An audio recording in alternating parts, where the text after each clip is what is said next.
before I get to my speech, I already start my time already, not fair.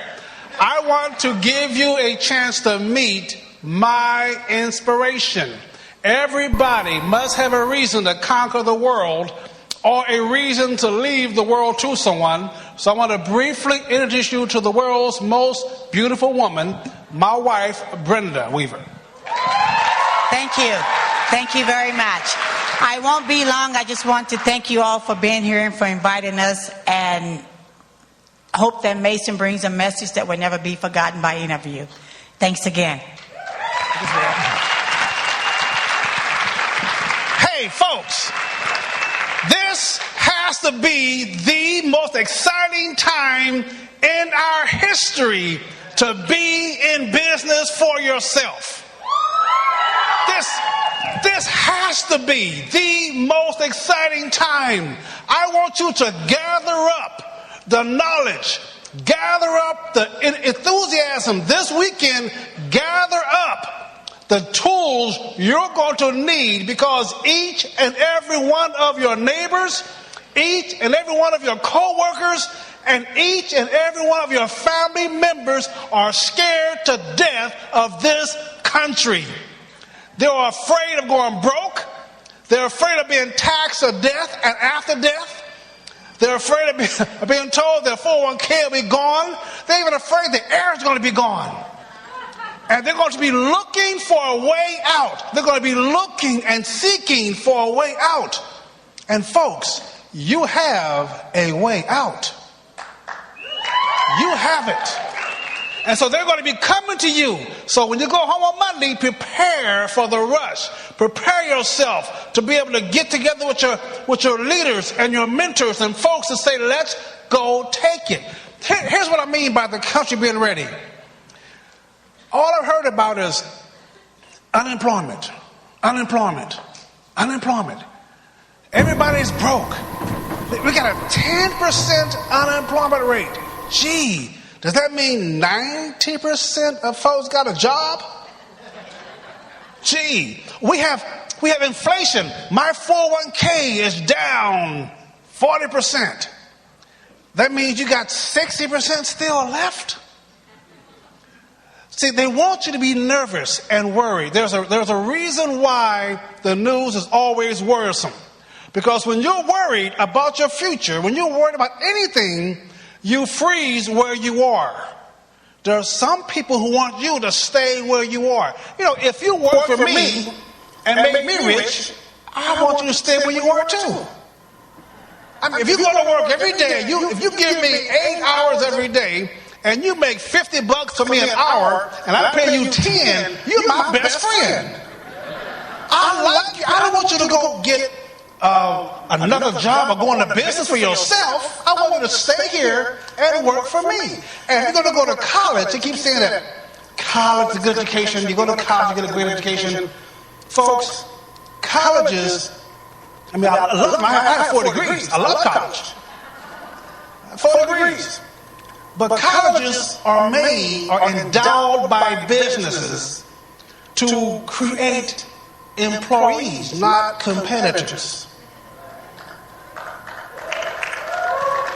Now, where you are tonight is endowed by individuals to create success. And there is a difference. I was in college and I developed a theory. I'm going to share that theory with you tonight. It's called the rope. It's called prisoner or slave. And I'm going to challenge you to decide which one you are. Or you're a prisoner or a slave. And when I was in college, it began to dawn on me. I went to school, folks, not to just pay a tuition. I went to school not just to get up and go to every morning. I went to school to learn how to create income for myself. I went to school to learn how to create an atmosphere that I could not work but bring money to me. I couldn't find it in school. You know why? Because every professor I knew was broke. I couldn't understand, how can I learn how to be successful and you got to come to work every day? You're not volunteering. Now, you people, you guys understand there's something out here that's going to make you better. That's why you got up and you came here tonight, because your business, you understand, is your avenue to succeed. But why don't you all have 100 people coming here tonight with you? Why don't each one of you have 100 people following you to this meeting? Because you saw this business plan, you saw this mechanism to success, and you believed it enough to challenge yourself to do it. You believed it enough to say, I could achieve that. And that confidence got you up and got you walking and towards the thing. But when you first took this business seriously, when you first took yourself seriously, you got all excited. Because you saw where you fit. You said, I fit right there. And I got 5 or 6 more people to go to. And you ran off to all those folks that you know need this. You went straight to them because you know they need this. The guy at work, they've been complaining 10 years about his car not running. The same guy. You know him, don't you? Everybody know him. Everybody know him.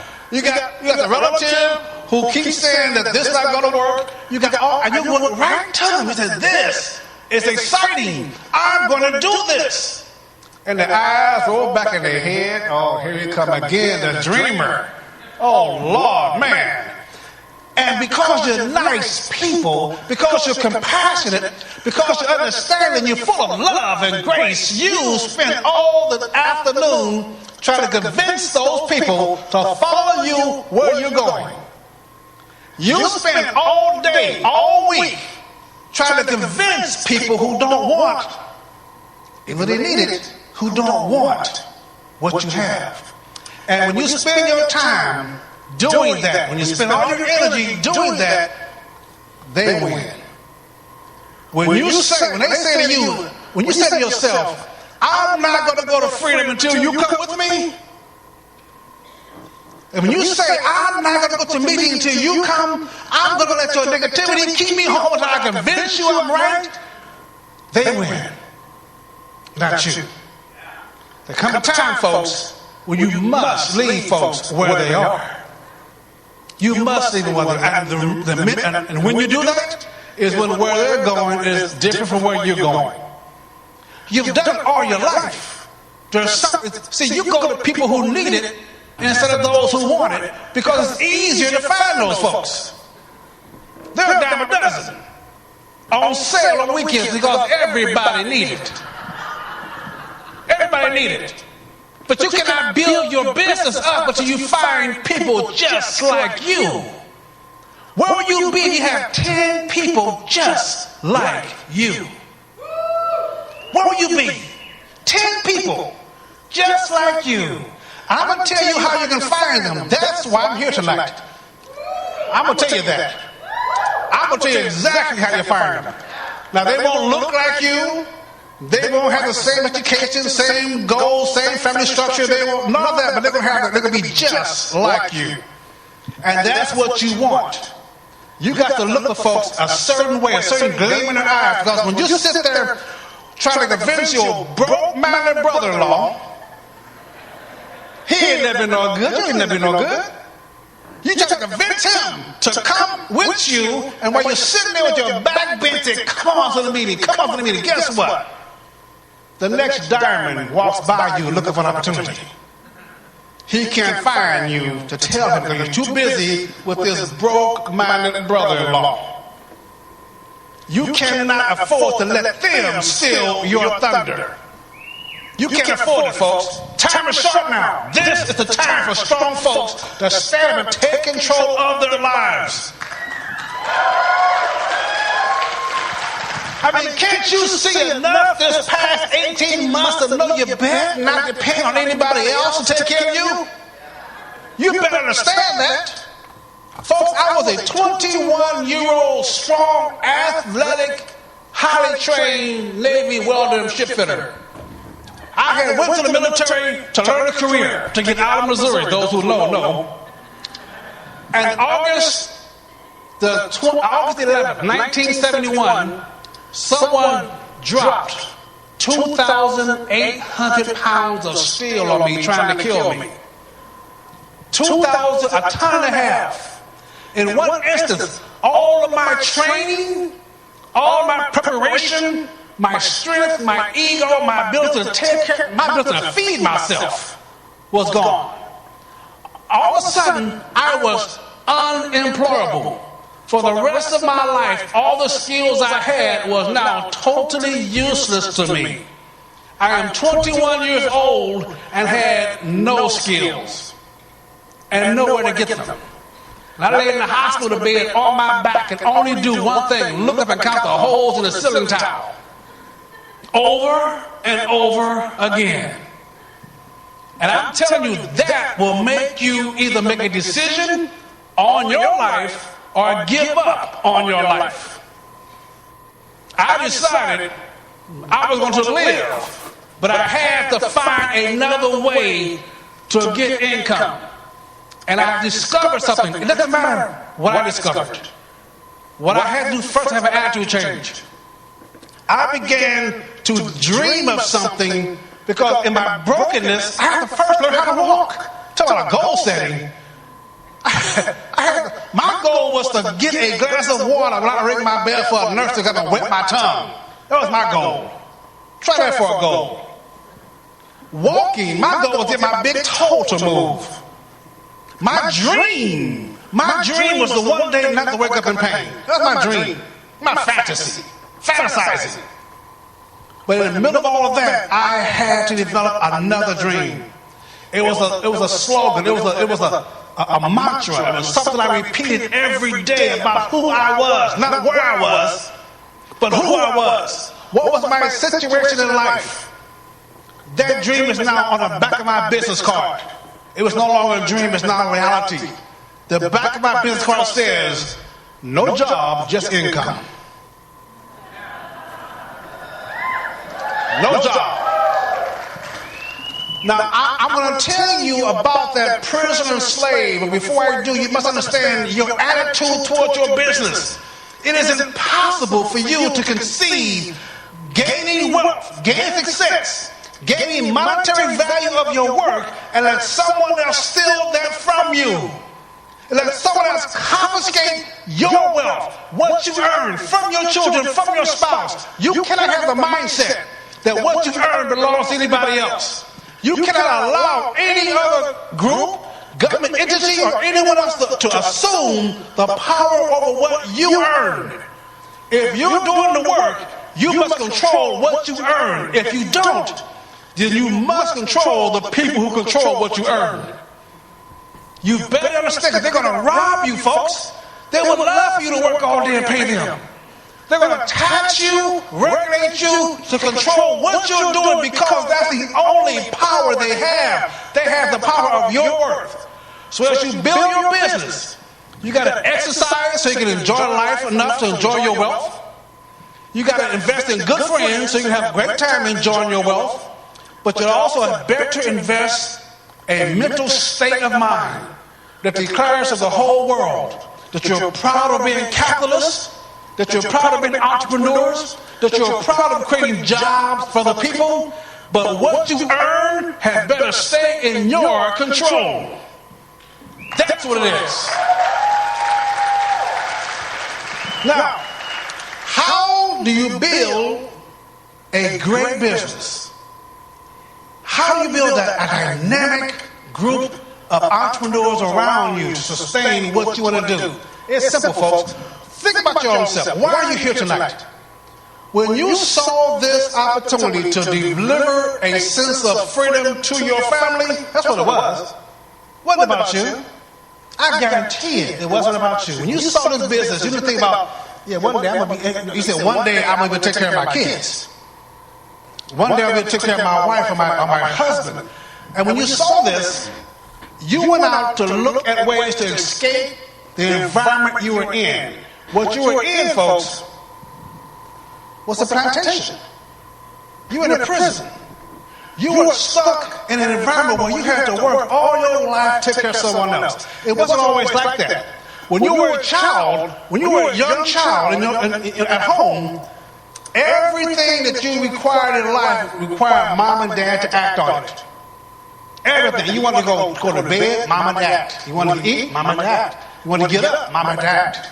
And then you got a little older, you got a little more, you desire freedom. Let's start before that. Let's start with a child. When anybody here, any women here, got any mothers here? Yeah, okay. Mothers. See, I want you to know the attitude of a mother. When a woman is pregnant, is she believing on a baby or expecting a baby? Is she expecting or she just, one day I'm going to have a baby? No. She expects a child to arrive. And she is doing things in expectation of this child arriving. Baby showers, buying little clothes, and redecorating her home, but going to see the doctor, picking a name out. She expects this to happen. She's not sitting back one day, I'm going to have a baby. The baby's in her kicking, clawing, I think. She knows that she is going to have a baby. And she loves this child. She takes care of this child. Before the child is even born, gives the child everything this child desires in life.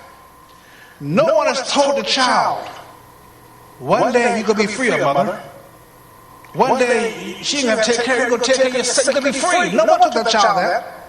But still, in the midst of all of that, the love, the attention, the safety, the security, the knowledge of only mother's womb, still one day, that child will struggle to be free of mother.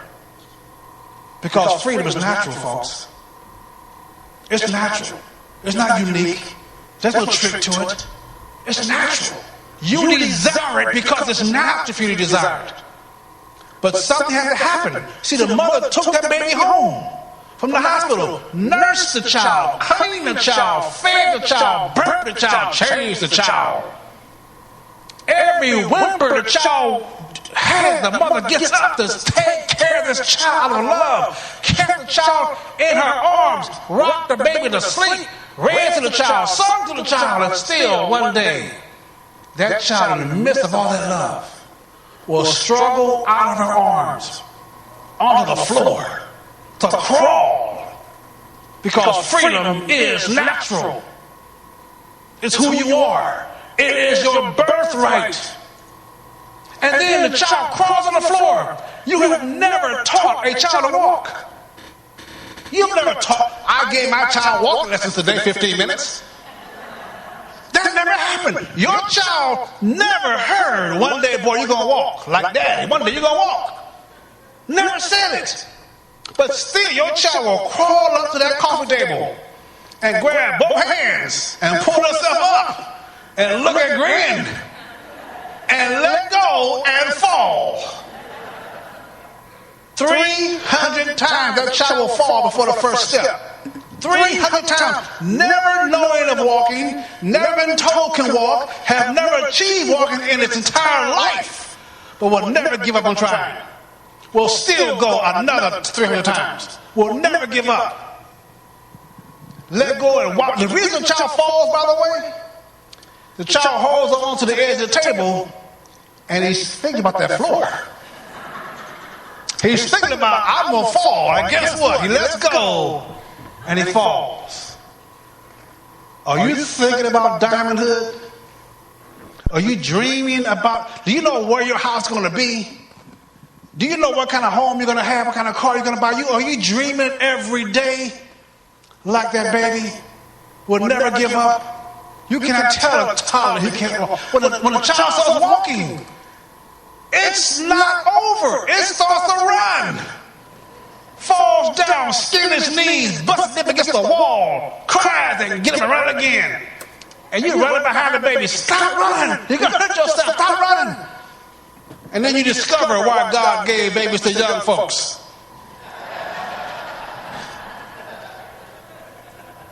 It runs because freedom is natural. It is what you have been born to do. Be free. Then you get a little bicycle. Not good enough. The baby desires a bicycle because it's freedom from you. But you cannot tell me tonight Back home, your teenage child is not thinking about your car. You know he's thinking about your car because freedom is natural. But something happened to us in adulthood. Something happened. Somebody, something, some institution had to make us think that freedom was going to work for somebody else. Somehow we have the notion the next step is impossible. Oh, I learned how to crawl. Oh, matter of fact, I got born. I learned how to crawl. I can run. I can get a bicycle, but I can drive a car, but I cannot be free of that job. That's an artificial fear been put in you folks. And the fear has been based on a concept that changing your environment is negative. Are you kidding me? Changing your environment is negative? Folks, my environment was a sandlot at 6 months old with sand in my diapers. I had to change my environment. Let's say that, here's what we do now. You got children 6 months old. They all got one thing in common, sand in their diapers. Girls, boys, rich, black, white, poor, same thing. Who gonna change my diaper? They're whining and whining. But then they get a little older, and your best friend, the guy you grew up with, in the sandlot, he gets a tricycle, and you get a big wheel. Well, you can still hang together, but he got more tricycle friends now, and you got more, big wheel friends. You still buddies. You get a little older, 3 or 4 years old, and your best friend gets a bike, and you get a set of skates. Well, he wasn't them bike people now, I got my skating friends to hang with, but you're still the best friends because you hung out since before kindergarten. You get into college and your best friend, 18 years, he gets a car and you get a motorcycle. You can't hang anymore. You change your environment. You're not bad or good or you just change your environment. You get out of high school and your best friend tells you, I'm going to be a doctor. And you say, I'm going to be a rock star. Well, guess what? He goes to the library at night to study pre-med. You go to the club trying to find you a manager. You can't hang anymore. When I went to the military, I didn't hang with basketball teammates anymore. As a matter of fact, I didn't even hang with other military guys. Only guys doing what I was doing. So the first avenue to your success, the first avenue to your freedom is hanging with folk that think like you think. Period. You're a new family. Right here tonight, you're a new family. You cannot bring everybody to freedom. So you take the freedom road of folks that's going in the direction you're going in. That's the first thing. The second thing, folks, to find people just like you, I told you about the prisoner and the slave. They're both in the same field. They're both doing the same work, side by side. You and the guy in the cubicle next to you. Same company, same job, same experience. One's a prisoner, one's a slave. The slave thinks that freedom is pleasing his master. Freedom is getting the best job on the plantation. Freedom is getting promoted. Freedom is bragging about you managing master's 40 acres for him. Freedom is how much money you made for master. I picked all master's cotton last week. I had a guy tell me that he was free because he only been laying off 3 times in 12 years. That's sad. That's sad. But the slave, he thinks that freedom comes from serving his master. He will be prideful about who master is. He protects masters from folks like you, those prisoners. See, a prisoner believes, I can get over that wall. I can get over that wall. I can get out of here. Freedom is over that wall right there. Either I can go over it, or I can go around it, or I can go under it, or maybe I can go through it. But we're going to do something with that wall here. It got to go. The wall got to go. Now, that's the wall there. Now, a prisoner, he'll spend 20 years with a spoon trying to dig through that wall.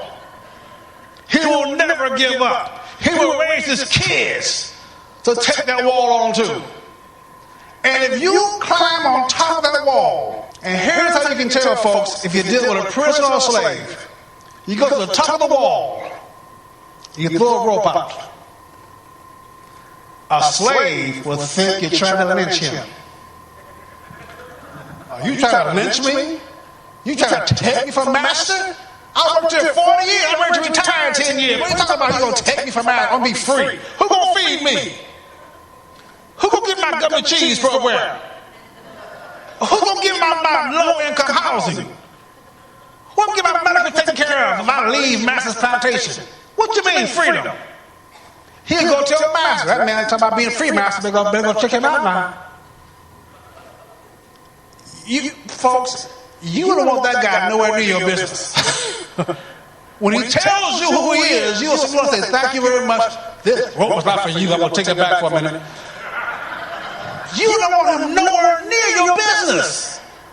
He's going to be sitting in your meeting talking about, this ain't going to work. You know, this ain't going to work, man. Ain't let it work. I had Uncle Chad last time. It didn't work for him.